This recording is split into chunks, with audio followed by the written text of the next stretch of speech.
Margaret Green was used to the routine of her days: wake early, sip a cup of dark roast coffee while reading the morning headlines, battle the incessant traffic into the city, endure the hum of meetings, emails, and workplace chatter, and finally return home to her sanctuary at 56 Magnolia Lane. But that Thursday evening was different. The moment she turned onto the tree-lined street, the familiar sight of her sprawling Victorian house greeted her, its white gables and emerald shutters glowing softly in the twilight, and on the front porch, there it was, a large, cream-colored envelope with gold trim conspicuously placed on the welcome mat. She frowned, stepping out of her car and gathering her briefcase and purse before bending down to pick it up. It felt expensive, almost like satin beneath her fingers, and her name was printed in ornate calligraphy on the front. Her curiosity piqued, Margaret tucked it under her arm and entered her home, flipping on the lights in the grand foyer with a familiar flick. Setting her belongings down on the polished mahogany console table, she tore open the envelope with a practiced hand. Inside was a thick card, the edges embossed in delicate gold, the cursive writing so elaborate she had to squint to decipher the words. "You are cordially invited to the wedding of Emily Andrews and Thomas Clark," it read, and her eyes traced down the text to the venue details, to be held at 56 Magnolia Lane. Her mouth went dry. She glanced down at the map included, which traced a winding route through the neighborhood ending precisely at her address. Her pulse quickened as she turned over the card, noticing the RSVP date had already passed. A wave of confusion, then anger, surged through her chest. This couldn't be right. There had to be some mistake. After all, she hadn't rented out her property for any event, let alone a wedding, and certainly not to Emily, Carol Andrews' niece, whose name was vaguely familiar from snippets of gossip exchanged over neighborhood block parties and HOA newsletters. Margaret paced the foyer, the invitation still clutched in her hand, her heels clicking against the oak floorboards. She thought back over the past few weeks. Had she received any requests, any hints of this plan? Nothing came to mind. She hadn't even been approached by Carol or anyone from the HOA about such an arrangement. Fuming, she turned on her heel and marched into the kitchen, pouring herself a generous glass of red wine, and sat at the marble island to reread the invitation. The more she read, the more it felt like a deliberate affront, a clear overstep by Carol, who'd always acted as if the neighborhood belonged to her alone. Margaret's mind raced, recalling the numerous times Carol had overreached in the past, the time she enforced mandatory lawn inspections, or when she fined a neighbor for having a blue recycling bin instead of green. But this was beyond the pale. The sheer audacity of planning a wedding at someone's home without their permission was astonishing, even for Carol. By the time the sun had fully dipped below the horizon, Margaret's resolve had hardened. She would confront Carol first thing in the morning. Sleep eluded her that night. Every time she closed her eyes, her mind conjured images of strangers trampling her hydrangeas, of caterers bustling through her kitchen, of Carol presiding over the chaos like a queen at court. At dawn, she rose, bleary-eyed but determined, dressed in a sharp navy suit, and drove straight to the HOA office. The building, an uninspired brick structure at the center of the community, was already humming with activity. She marched through the double doors, her heels echoing against the tile floors, and found Carol ensconced in her office, sipping from a bone china cup. Without waiting for an invitation, Margaret stormed in, dropping the invitation onto Carol's oversized desk with a sharp thud. "Carol, what is this?" she demanded, her voice low but seething. Carol glanced at the card and then up at Margaret, a smug smile playing at her lips. "Oh, Margaret, it's all been arranged," she said smoothly, setting her cup down. "You weren't using the backyard, and Emily is my niece. We thought it would be a perfect venue." Margaret's jaw clenched. "You thought wrong. I never agreed to this." Carol waved a manicured hand dismissively. "It's already in the community newsletter. Canceling would embarrass Emily. Besides, it's just one afternoon." Margaret's nostrils flared as she struggled to keep her composure. "This is my house, Carol. You can't just commandeer it for a wedding." Carol leaned back in her chair, her smirk widening. "Don't be so dramatic, Margaret. It's not like we're asking for the moon. Just one afternoon for family." Margaret's fists clenched at her sides, but she turned on her heel and left, her spine rigid with indignation. The drive back home was a blur of rage and disbelief. Once inside, she threw herself onto the couch, her mind spinning with scenarios. Could she legally stop them? Did she need to call the police? But she knew Carol's connections ran deep. The woman had charm and influence, and Margaret suspected that trying to oppose her directly through official channels would be a slow and frustrating process. Her thoughts turned to strategy. If Carol was determined to bulldoze over her rights, then she would need to outmaneuver her. She considered her options late into the night, her laptop open, researching property laws and HOA regulations. At one point, she even called her friend Greg, an architect known for his unorthodox solutions, to vent. If you really want to make a statement, you should hire a demolition crew, Greg joked. Tear the whole backyard down. Let's see them have a wedding on a pile of rubble. The absurdity of the suggestion made Margaret laugh for the first time that evening, though the idea lingered in her mind long after she hung up. The following days were a whirlwind of tense phone calls, terse emails, and sleepless nights. Carol's preparations continued unabated. Caterers arrived for site visits. A florist measured the garden for archways and arrangements, and a tent company dropped off permits and schedules. Margaret gritted her teeth, feigning civility while gathering evidence. Photographs of the intrusions, copies of her property deed, and the increasingly outrageous HOA communications that listed her backyard as the wedding venue. By Friday, she was no longer fuming. She was planning. She contacted a reputable construction company and scheduled the demolition of her back patio for the exact date and time of the wedding. When the company expressed concern, she assured them everything was legal. It was her property, and she was entitled to renovate as she pleased. Though they hesitated at first, her calm insistence, bolstered by a lawyer's letter confirming her rights, eventually secured their agreement. That weekend, as the neighborhood bustled with last-minute wedding preparations, vendors, deliveries, and guests arriving for early festivities, Margaret remained a stoic observer. Her friends and neighbors, some sympathetic, others too intimidated by Carol's influence to intervene, whispered amongst themselves. Margaret spent her days pruning her roses, pretending indifference, all the while savoring the knowledge that Carol's grand plan would soon collapse spectacularly. When Sunday morning arrived, clear and warm, Margaret donned a pair of worn jeans, a simple t-shirt, and a sun hat, sipping her coffee as the wedding crew busied themselves erecting tents and arranging tables. The sight of Emily's beaming face as she arrived for a final walkthrough made Margaret's stomach twist, but her resolve remained firm.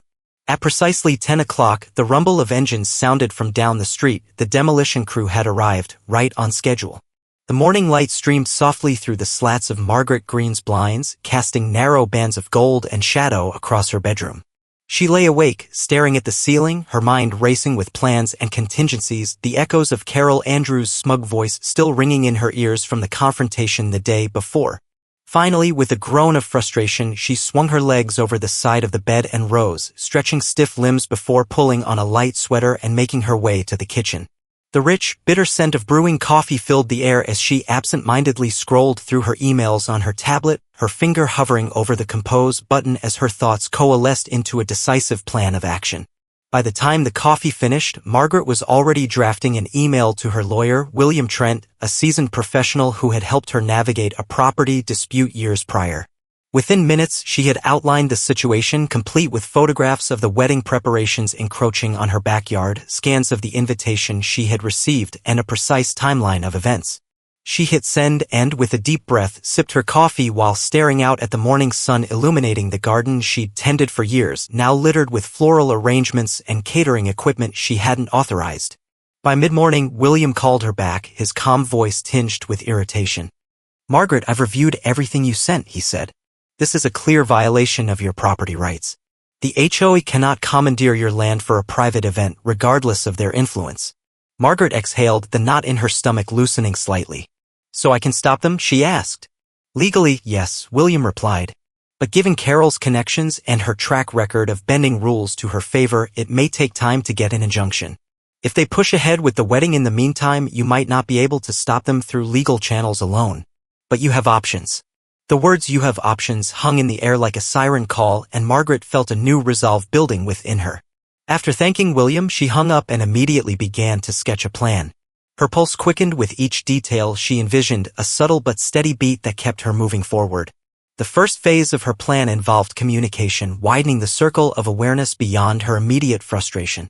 She began crafting a neighborhood-wide email, diplomatically outlining the situation and expressing her dismay that the HOA had overstepped its authority.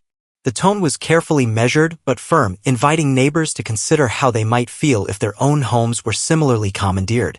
She attached images of the intrusive preparations in her garden and subtly referenced Carol's history of manipulating community regulations for personal gain. Once the email was drafted, she hit send and then printed out copies to distribute discreetly in mailboxes throughout the neighborhood. Later that afternoon, she walked her tree-lined street, placing the flyers while avoiding the prying eyes of Carol's loyalists. Many neighbors, upon reading the notice, expressed quiet sympathy but hesitated to openly defy Carol's influence. Margaret knew she was challenging not just a wedding plan but an entrenched social hierarchy, and she felt the weight of it pressing down on her shoulders. That evening, after returning from her clandestine flyer distribution, she received a call from Greg Mason, her old friend and an architect renowned for his creative problem-solving. Greg's voice crackled with amusement as he greeted her. "I got your email, Margaret," he said. "Unbelievable. But if you really want to make a statement, you should hire a demolition crew. Tear the whole thing down. Let them try to hold a wedding on a pile of rubble." Margaret laughed for the first time that day, the absurdity of the suggestion lifting her spirits momentarily. But as the laughter faded, she realized there was a kernel of truth in Greg's jest. If Carol was determined to ignore her legal rights and social boundaries, perhaps it was time to remind everyone exactly who owned the property in question. The thought lingered as she lay awake that night, staring into the darkness, formulating the logistics of a counterstrike that would be both legal and unignorable. The following morning, Margaret contacted a reputable construction company in the city, known for its professionalism and discretion. She explained that she was planning a major backyard remodel and requested an urgent consultation. During the site visit, she walked the foreman through her property, pointing out the aging patio, the crumbling retaining wall, and the overgrown landscaping, some of it exaggerated for effect. "I want to start fresh," she declared. "Tear it all out and rebuild from the ground up. The sooner, the better." The foreman, a stocky man named Frank, raised an eyebrow. "That's quite a project, Ms. Green. Are you sure?" Margaret met his gaze steadily. "I'm sure. Can you begin this Sunday morning?" Frank hesitated, scratching his chin. "That's short notice. And there's an event scheduled here, isn't there?" Margaret's lips curled into a thin smile. "Yes, but it's my property. Everything's legal. I'll handle the rest." Frank nodded slowly. "All right, if you're certain. We'll bring a crew and equipment. Just have the permits ready." Margaret promised she'd handle the paperwork and thanked him for his cooperation. Over the next 2 days, while the neighborhood buzzed with gossip and speculation about the impending wedding, Margaret remained outwardly calm. She continued tending her roses and sipping coffee on her porch, all the while coordinating with William and Frank behind the scenes. Carol's preparations escalated. White tents were delivered and erected in the backyard, a florist arrived to arrange centerpieces and garlands, and caterers scurried in and out with trays of sample hors d'oeuvres. The sight made Margaret's blood boil, but she kept her composure, even greeting the intruders with a brittle politeness that masked her true intentions. She could feel the weight of Carol's smugness bearing down on her, but she refused to be cowed. Instead, she focused on the satisfaction of knowing that on the day of the wedding, she would finally reclaim control of her home and her dignity. As Sunday approached, Margaret's pulse quickened, a mixture of anticipation and apprehension. She awoke early that morning, the sky painted in shades of pink and gold, and dressed in comfortable clothes, jeans, a simple t-shirt, and a well-worn sun hat. She brewed a pot of coffee, sipping it slowly as she listened to the early sounds of the wedding crew bustling about her backyard. She watched from her porch as Carol directed the final arrangements, her voice sharp and commanding, while Emily and Thomas posed for a photographer near the rose trellis. Margaret's jaw clenched as she observed them, her stomach churning with a blend of anger and pity. But she reminded herself that her plan was not about petty revenge, it was about reclaiming her space and her rights. At precisely 10 o'clock, the distant rumble of engines announced the arrival of Frank's demolition crew. 3 large trucks rolled into view, carrying a small bulldozer, jackhammers, and a team of workers in hard hats and reflective vests. Carol's head snapped up, her face twisting in confusion and alarm. "What's going on?" she demanded, storming toward the trucks. Margaret stepped off her porch, meeting Carol halfway. "I told you, Carol," she said evenly. "This is my property. I'm renovating." Carol's eyes widened in disbelief as Frank's crew began unloading equipment and staking out the demolition area. "You can't do this. Carol shrieked. "The wedding is today." Margaret folded her arms across her chest. "Yes, and so is the demolition. It's all perfectly legal. The permits are in order, and this is my property. I suggest you move your wedding elsewhere." Carol's face flushed an angry red as she sputtered, trying to formulate a response. Meanwhile, Frank's crew fired up the bulldozer, its engine growling to life as the jackhammers began breaking apart the patio stone. Dust billowed into the air, mingling with the delicate scent of the floral arrangements, and guests arriving early for the ceremony froze in disbelief. As the first sections of the patio crumbled under the assault of heavy machinery, Margaret felt an unexpected surge of liberation. For the first time in days, the oppressive weight of Carol's overreach lifted from her shoulders. She stood tall amidst the rising dust, watching as tables and chairs were hastily abandoned, as caterers scrambled to salvage their equipment, and as Emily, dressed in her bridal gown, arrived on the scene only to burst into tears at the sight of the destruction. Carol's shrieks of indignation were drowned out by the roar of engines and the crunch of stone. The police arrived within the hour, but Margaret, having already briefed them and armed with a folder of permits and legal correspondence from William, met them calmly at the curb. The officers reviewed her documents, conferred briefly, and then addressed Carol with a simple statement: "It's her property. She's within her rights." As the demolition continued and the wedding disintegrated into chaos, Margaret felt a profound sense of vindication. The neighbors, some gawking from behind hedges and others peeking out from behind drawn curtains, witnessed the spectacle with a mix of awe and amusement. Carol, her carefully curated social dominance crumbling alongside the shattered patio, stood speechless, her fists clenched in impotent rage. Margaret allowed herself a small, triumphant smile, knowing that while this was only the beginning of her struggle to reclaim her home and reputation, it was a decisive victory. With a final glance at the chaos unfolding in her once tranquil backyard, she turned and ascended the porch steps, her head held high, her resolve unshaken. The morning light streamed through Margaret Green's windows, casting elongated shadows on the walls as she rose from her bed, her mind already calculating every step of the day ahead. She dressed simply in jeans and a plain white t-shirt, pulled her hair back into a tight ponytail, and brewed a pot of strong coffee, inhaling the rich scent that fortified her nerves for what lay ahead. As she stood on her porch sipping her coffee, her gaze drifted over the white silk banners fluttering in the breeze, the carefully arranged flower beds now gleaming under the sun's rays, and the pristine white chairs lined up in neat rows. She observed the wedding planner directing staff to adjust last-minute decorations and felt an odd sense of detachment, as if she were observing a scene from a play in which she had no part. The neighborhood was abuzz with activity, the air vibrating with the anticipation of the grand event that Carol Andrews had orchestrated to assert her dominance. But Margaret was not intimidated. Beneath her calm exterior, her resolve had crystallized into something unyielding. She glanced at her watch, noting the time. The demolition crew was scheduled to arrive precisely at 10 o'clock. She glanced over the invitation Carol had left in her mailbox, its elegant script mocking her with its presumption. The words "Join us in celebration of Emily and Thomas's wedding at the Andrews residence, 10:30 a.m." were emblazoned in gold. Margaret crumpled the invitation and tossed it into the recycling bin. This was her home, her property, her sanctuary that had been trampled upon without her consent, and she would not allow it to stand. The distant rumble of engines broke the quiet morning, growing louder as 3 large trucks appeared at the end of the street, trailing dust and anticipation. The trucks bore the logo of Frank's Demolition Company, their arrival heralding the start of a dramatic confrontation that would resonate through the neighborhood.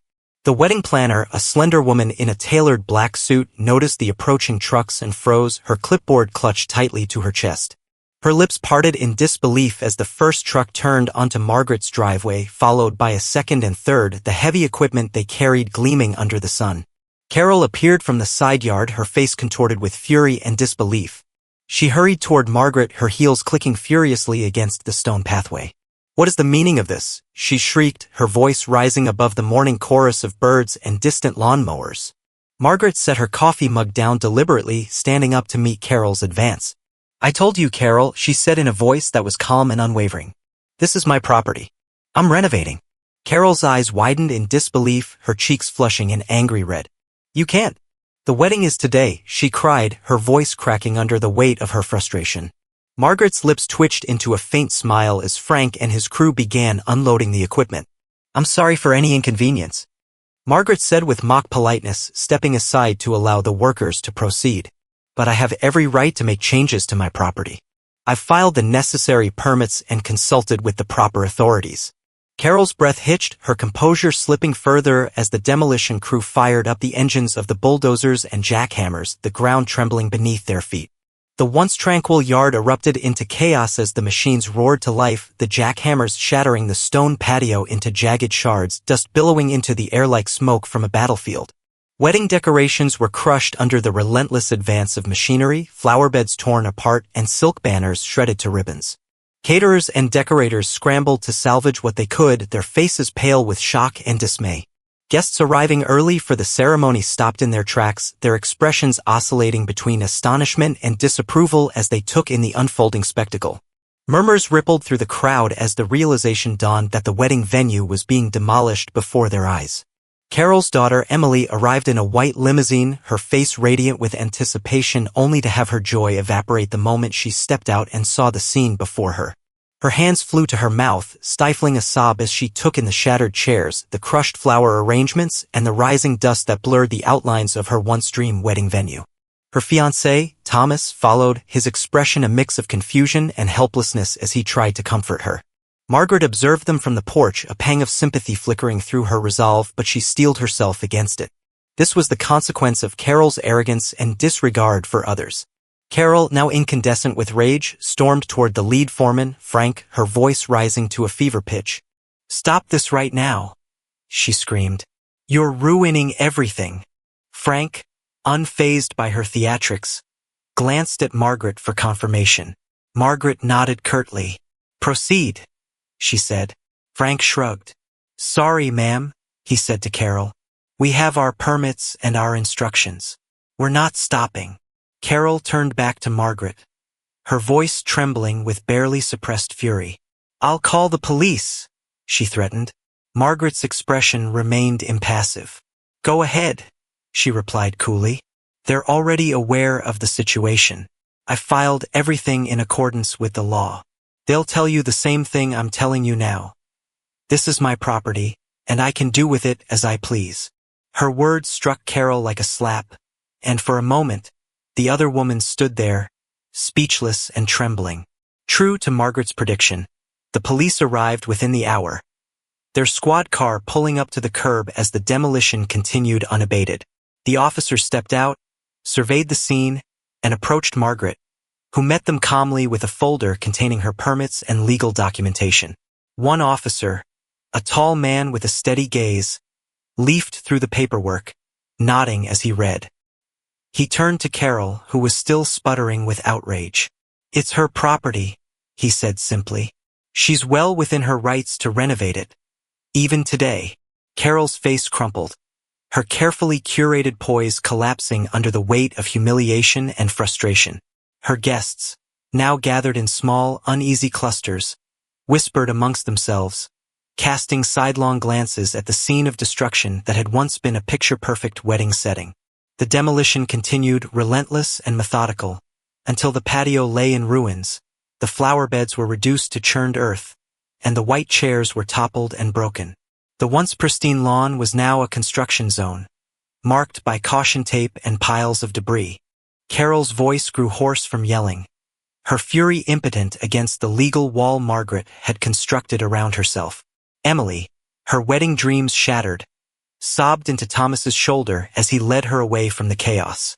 Slowly, guests began to depart, their faces a mixture of pity and discomfort, leaving Carol standing amidst the wreckage of her carefully planned event, her hands trembling at her sides.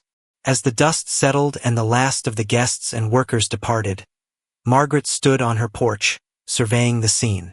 The once imposing Carol now seemed small and defeated, her carefully maintained social dominance crumbling alongside the demolished patio. Margaret felt a surge of satisfaction, tempered by a deep weariness that settled into her bones. She had fought for her home, her rights, and her dignity, and she had won. But the battle had left its mark, and she knew that rebuilding, both the physical space and her sense of peace, would take time. As the sun dipped below the horizon, casting long shadows over the wreckage, Margaret turned and stepped inside her house, closing the door behind her. For the first time in weeks, she felt a sense of closure. She had reclaimed her home, and in doing so had reclaimed a piece of herself. The morning after the demolition was unusually quiet. The usual chirping of birds seemed subdued, and the neighborhood, once bustling with activity, now bore the scars of the previous day's events. Margaret Green stood by her window, sipping her coffee, reflecting on the whirlwind that had engulfed her life. The remnants of the unauthorized wedding setup lay scattered across her yard. Wilted flowers, toppled chairs, and torn decorations. But amidst the chaos, Margaret felt a profound sense of peace. News of the incident spread rapidly. Local newspapers and online platforms buzzed with headlines like "Homeowner halts unauthorized wedding with demolition" and "HOA president's overreach ends in ruins." Margaret's phone rang incessantly, reporters seeking interviews, neighbors offering support, and friends expressing admiration for her courage. She declined media appearances, preferring to let the facts speak for themselves. Within days, the Homeowners Association, HOA, convened an emergency meeting. The atmosphere was tense, with residents eager to address the recent events. Carol Andrews, the HOA president, faced a barrage of questions and criticisms. Many members expressed their disapproval of her unilateral decision to host a wedding on Margaret's property without consent. A motion for a vote of no confidence was introduced, and the majority voted in favor. Carol was promptly removed from her position. In the aftermath, the HOA extended an invitation to Margaret to join the board. She declined a formal position but agreed to serve in an advisory capacity, ensuring that homeowners' rights were respected and that no similar incidents would occur in the future. Her involvement brought a renewed sense of transparency and fairness to the association's proceedings. Determined to reclaim and rejuvenate her space, Margaret embarked on a backyard renovation project. She collaborated with local landscapers and designers to transform the area into a serene oasis.